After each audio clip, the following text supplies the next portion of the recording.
Well, sources tell CBS News the FBI and IRS believe that after years of investigating Hunter Biden, they have enough evidence to charge the president's son, but not connected with his business dealings overseas. Skylar Henry has the details and what Biden's attorney is saying. Multiple sources tell CBS News the FBI has believed for months they've gathered enough evidence to prosecute the president's son with tax crimes and making false statements on a gun purchase.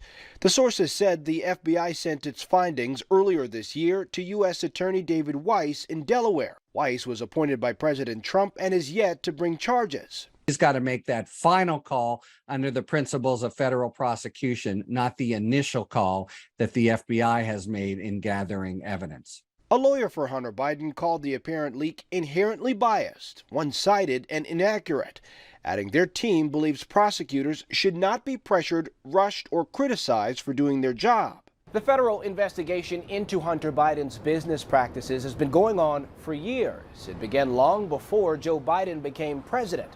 Mr. Biden has consistently denied any knowledge of his son's work.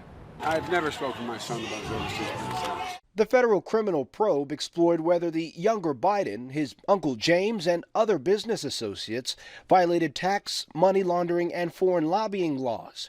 Earlier this year, the probe narrowed, focusing on delinquent tax payment, including income Hunter Biden earned as a board member for a Ukrainian energy company. A source close to the president's son said he repaid more than $1 million in past due taxes.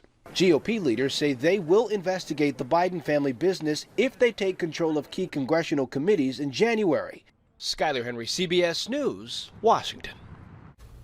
Now, Hunter Biden's lawyer is calling for an investigation into how the information apparently leaks from within the FBI.